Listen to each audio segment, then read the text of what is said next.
Kakšni so občutki ob prejemu Mavričnega pokala zdravja? Odlični, priznanje za podjetje in zadovoljstvo za zaposlene. Krasno.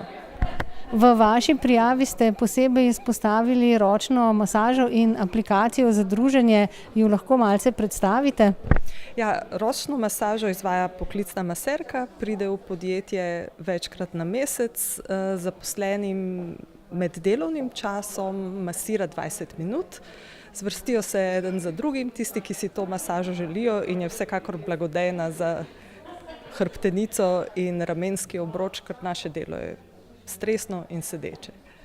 Kaj pa aplikacija za druženje? Aplikacija za druženje je pa nastala ravno zaradi tega, ker je naše delo zelo časovno, stresno, moramo se držati vseh rokov in ponavadi nimaš časa niti vdihniti, kaj šele s kom kaj spregovoriti.